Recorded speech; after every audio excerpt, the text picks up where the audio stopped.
I was halfway through unwrapping my turkey sandwich when I noticed them through the break room window. Two figures in navy blazers, clipboards in hand, standing beside my cubicle. My pulse didn't spike. It simply knew. Tessa Carmichael had finally pulled the trigger. The compliance officers were sifting through my workspace like they owned it. One was snapping photos of my computer screen, the other rummaging through my drawers with latex gloves as if I were something hazardous. I watched for maybe 30 seconds before walking over. "Find anything interesting?" I asked, keeping my tone calm. The taller one lifted his head from my filing cabinet. "Miss Rodriguez, we're conducting a standard inspection based on reports of workplace violations." "Standard, right?" I replied. I already knew what reports he meant, and exactly who had filed them. Tessa was 3 cubicles away, pretending to sort papers while watching everything unfold. She'd been preparing this scene for months. "What kind of violations?" I asked. "Unprofessional behavior, systematic issues in client communication, and possible safety hazards in workspace organization," the shorter officer read from his notes without glancing up. "We'll need to finish this inspection before you can return to your desk." Before I tell you what happened next, take a quick second to comment where you're listening from. I'd love to know how far my story reaches. And please like, subscribe, and tap the bell because what I'm about to reveal completely changed how I see workplace politics. My name is Anna Morales, and I've worked at this major insurance firm for 4 years. I handle high-value client accounts, which means when I make a mistake, it costs real money. Tessa joined about 6 months after I did, and from day one, she made it clear she thought my position should have been hers. Tessa had this compulsion to be the smartest in every room. She'd cut into my client calls to clarify points I'd already covered perfectly. She'd CC our manager on emails, fixing grammar mistakes that didn't even exist. She'd volunteer for my projects only to suggest nonsense improvements. But what truly got under her skin was my silence about my wins. When I landed a big client, I didn't announce it at meetings. When customers sent thank you notes, I didn't forward them to the whole team. I just worked hard and went home. That drove Tessa insane, because she couldn't compete with success that stayed invisible. So she started watching, really watching. She noted when I arrived how long my lunches were, when I took breaks, and what I was working on. She'd stroll past my desk just to peek at my screen, ask harmless questions about my process, then imply I might be doing things wrong. I caught on early. Tessa wasn't just competitive, she was collecting evidence. She needed my downfall to justify her rise. And that's when I decided to give her exactly what she was looking for. I began making small, deliberate mistakes. Nothing serious, just tiny inconsistencies someone obsessively tracking me would spot. I'd type Thursday instead of Friday, then correct it an hour later. File a document in the wrong folder, then quietly fix it the next day. Use affect instead of affect in an internal memo, then catch it during proofreading. They weren't real errors, they were breadcrumbs. And Tessa devoured everyone. She started keeping a folder. I know because she left it open one day when she went to the bathroom, and I happened to walk by. Anna Morales, Performance Documentation. That was the title. Inside were printed emails, screenshots of my screen, and handwritten notes chronicling my so-called incompetence. While Tessa built her little prosecution case, I was working on something completely different, something that would matter when the time came. I started keeping a gratitude journal. Not for the company, not for performance reviews, just a personal practice I'd heard about on a productivity podcast. Every evening before heading home, I'd write down 3 good moments from my day. A client thanking me for solving a problem, a coworker helping with a tricky calculation, a supervisor complimenting my presentation. Simple, sincere appreciation for the moments that made my job meaningful. I kept that journal in my desk drawer next to my regular supplies. Nothing secret about it. Just a small leather notebook filled with honest reflections. Each entry was genuine and detailed. Daniel Cho from accounting stayed late to help me understand the new billing software. His patience turned a frustrating day into a better one. Mrs. Patterson rang just to say how much she appreciated my follow-up on her claim. It's moments like that that remind me why I care about this work. Alicia brought coffee for the whole team during our budget meeting. Small gestures like that make the office feel like a community. Month after month, I filled pages with these notes. Every person who showed kindness, professionalism, or excellence earned a mention. Every positive interaction, however minor, was recorded with the date and a short note about what made it matter. What I didn't realize at the time was that I was assembling an accidental audit of workplace relationships. As I logged these entries, a pattern surfaced that I hadn't noticed before. Certain names kept repeating. Daniel Cho from accounting turned up dozens of times for his helpful explanations and collaborative spirit. Alicia from HR appeared often for thoughtful gestures and steady guidance. Even our strict supervisor, Mr. Walsh, showed up regularly for clear feedback and fair treatment of the team, but one name never appeared. Not once. In 18 months of gratitude journaling, across hundreds of entries cataloging positive workplace interactions, Tessa Carmichael never did a single thing worth recording. Not one supportive gesture, not one professional courtesy, not one moment of true collaboration or kindness. I hadn't planned it. I wasn't trying to exclude her, but as I reviewed the pages, the truth was unavoidable. Tessa contributed nothing positive to anyone's workday.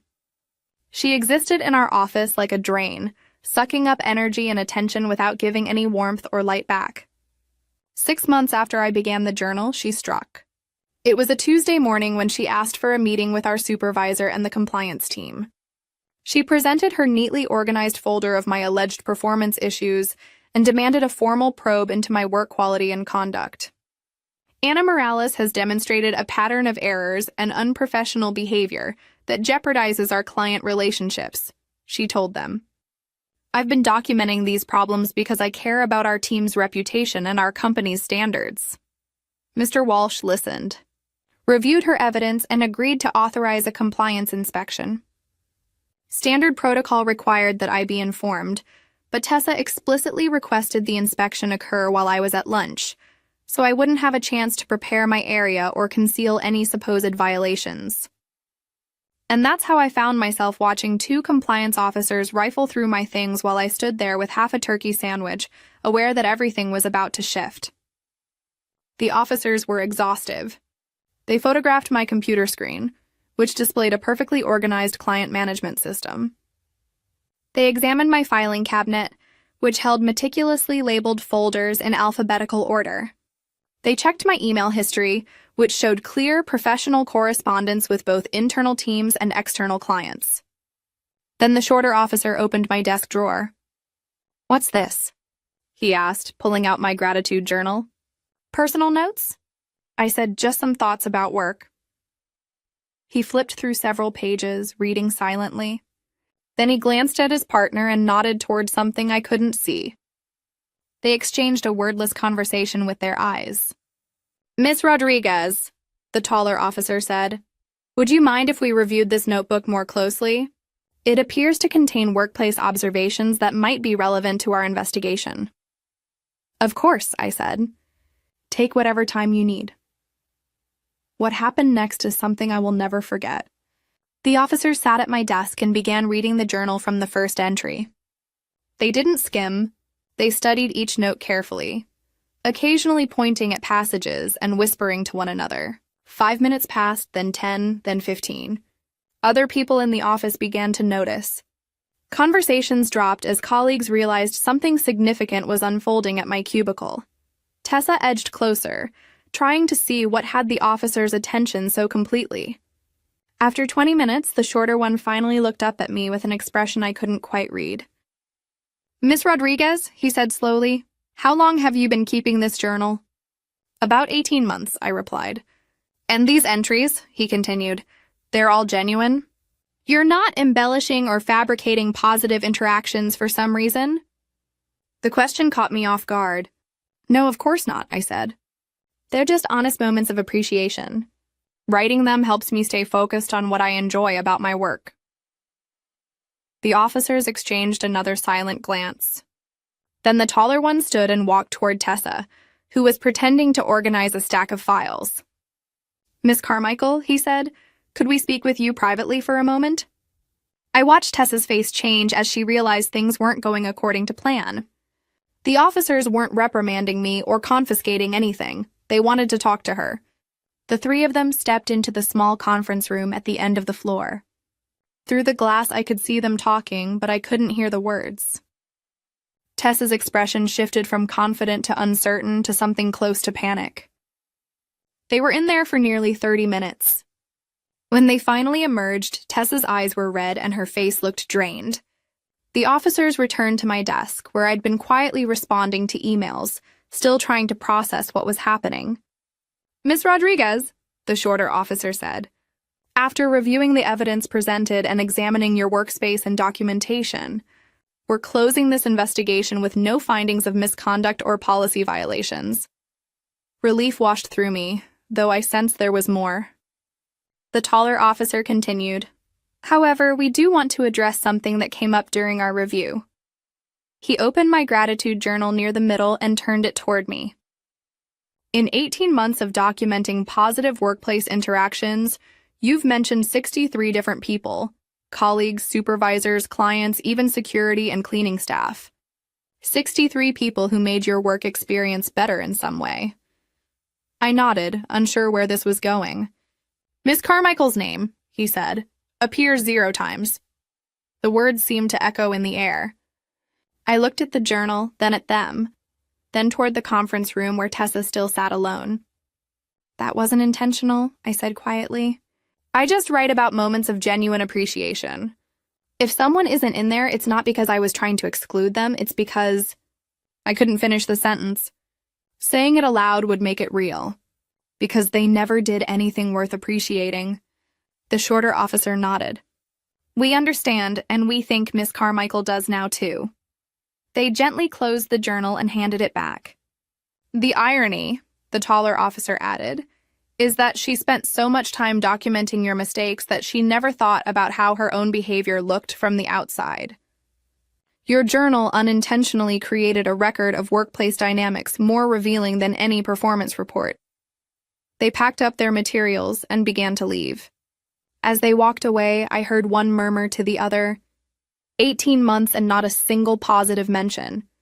Can you imagine being that consistent? They were too far away for me to catch the rest. I sat there holding my gratitude journal, trying to grasp what had just unfolded.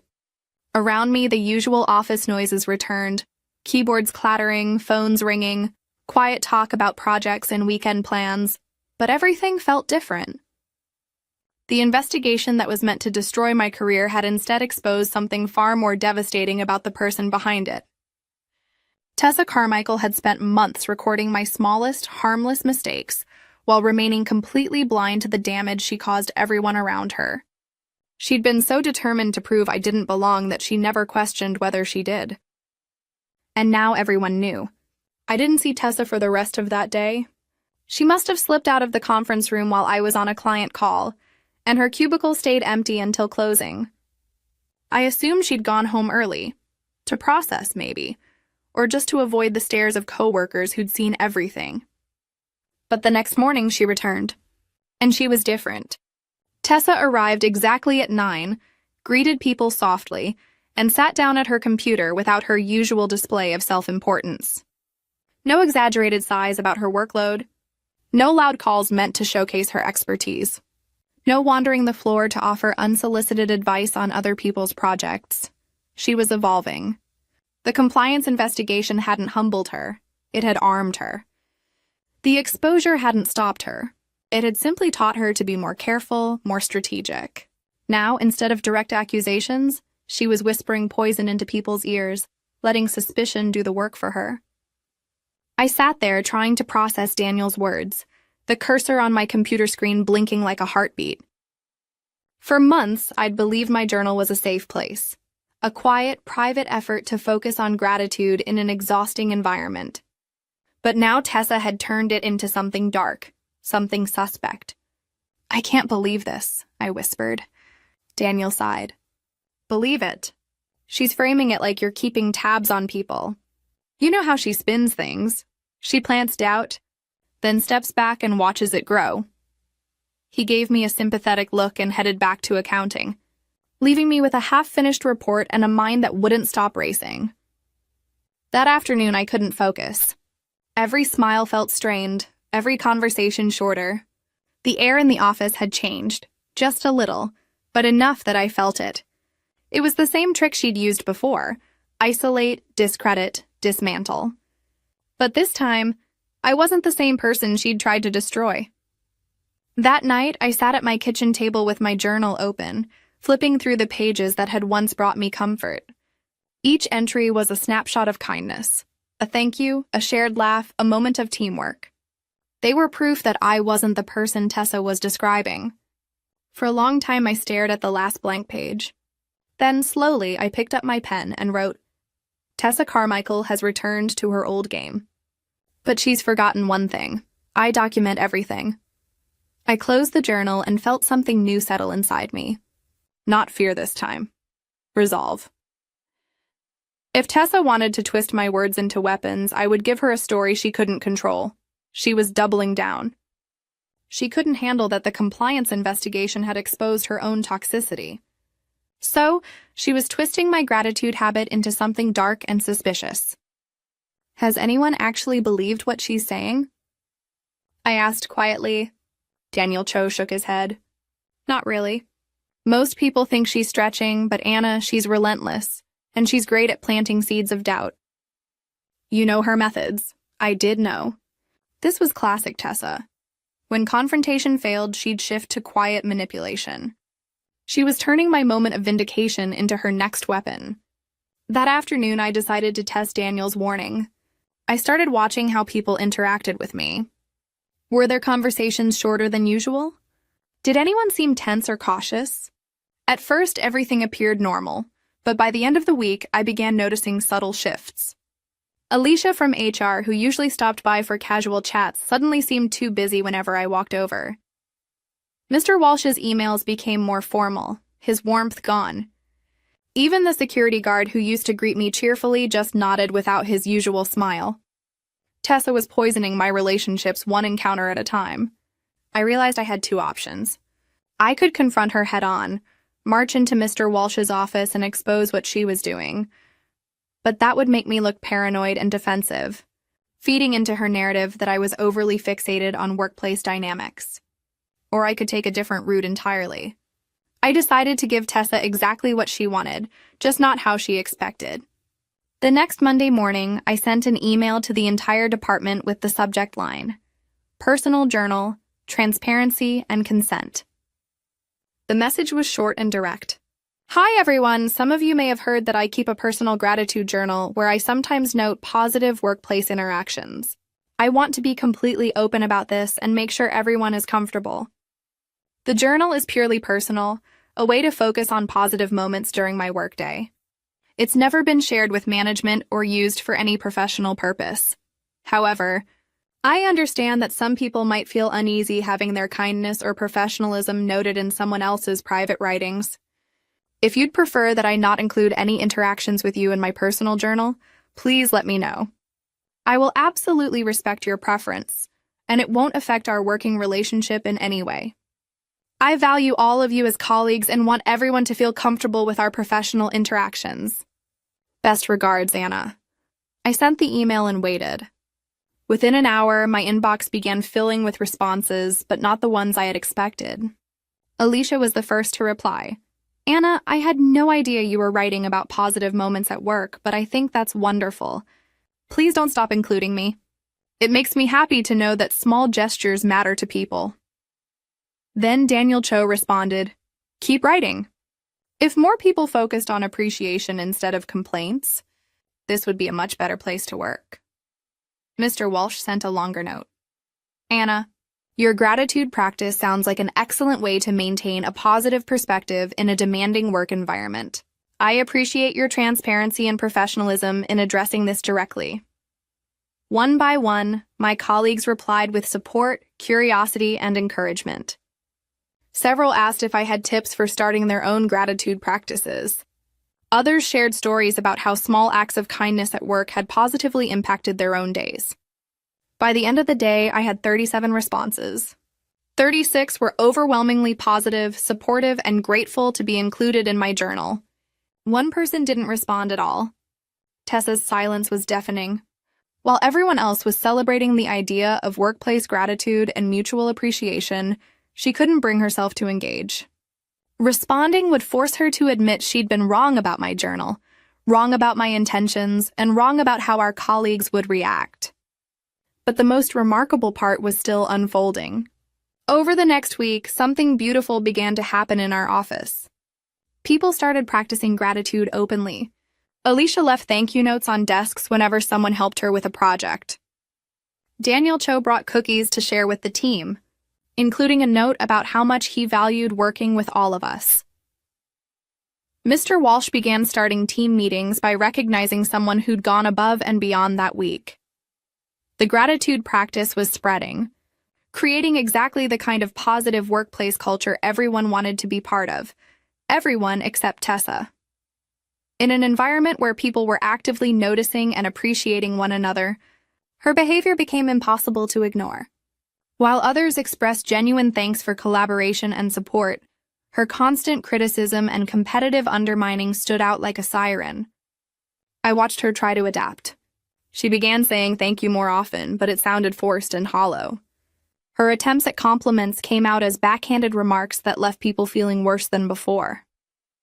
She even tried starting her own gratitude journal, but her entries focused more on her own achievements than on acknowledging others.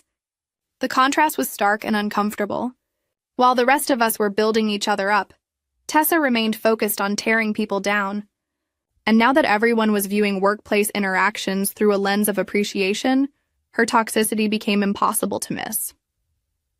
3 weeks after my transparency email, Mr. Walsh called me into his office. "Anna," he said, "I wanted to thank you for introducing this gratitude practice to our team. The change in morale has been remarkable." "I'm glad it's had a positive impact," I replied. However, he continued, "This new focus on workplace relationships has also highlighted some concerning patterns with one of our team members." He didn't need to name her. "I've been observing interactions more closely since your email, and while most people are embracing this culture of mutual appreciation, one person seems unable or unwilling to participate in positive team dynamics." Mr. Walsh opened a folder on his desk. "I've also reviewed complaints and concerns raised over the past 6 months. Individually, they seemed minor, personality conflicts or communication issues. But together, with this new perspective, a troubling pattern emerges." He showed me a list of incidents, all involving Tessa creating conflict, undermining colleagues, or disrupting collaboration. "Using company resources to pursue a personal vendetta is unacceptable," he said, "but what worries me most is the systematic nature of these behaviors." He closed the folder and looked directly at me. "Anna, your gratitude practice didn't just improve our team culture, it gave us a framework for recognizing positive workplace relationships." Once we could see what positive looks like, the negative became impossible to ignore. I absorbed his words. "Tessa has been moved to a different department," he continued, "one where her individual contributions can be valued without the need for extensive team collaboration. It's not a demotion, but it acknowledges that she isn't suited for our collaborative environment." I felt a mix of relief and sadness, relief that the toxic dynamic was finally addressed, sadness that it had come to this. "The irony," Mr. Walsh said, "is that Tessa's own investigation into your work led us to discover that you are one of our most valued team members. The gratitude journal she tried to weaponize actually demonstrated the respect and appreciation you've earned from everyone here." He was right. My simple practice of recording positive moments had become a mirror reflecting everyone's true workplace character. And in that mirror, Tessa saw exactly what she had become. 2 months later, I heard through office gossip that Tessa requested a transfer to our company's branch in another state, a fresh start with colleagues who didn't know her history. I genuinely wished her well, understanding that her behavior wasn't about me, but about her own insecurity and inability to find joy in others' success. My gratitude practice had simply made that truth unavoidable. The revenge I achieved wasn't cinematic, no public humiliation or career sabotage. Instead, I created a mirror so clear that she couldn't bear to see her own reflection. In trying to tear me down, she revealed who she truly was. My gratitude journal remains on my desk. I write in it every evening before leaving work, but now it serves a different purpose. It's no longer just about fostering my own positivity. It's a reminder that how we treat people matters, that kindness leaves traces, and that authenticity always wins. Sometimes the best revenge isn't about punishing someone. It's about creating a world where their behavior simply cannot survive. If this story resonated with you, if you faced a toxic colleague or questioned your worth because of someone else's insecurity, please share in the comments. Tell me about your experiences with workplace dynamics, gratitude practices, or moments when truth revealed itself unexpectedly. And if you want more stories about navigating difficult people and protecting your peace, please like this video and subscribe. Your support means everything, and knowing these stories help others feel less alone makes every difficult moment worth sharing.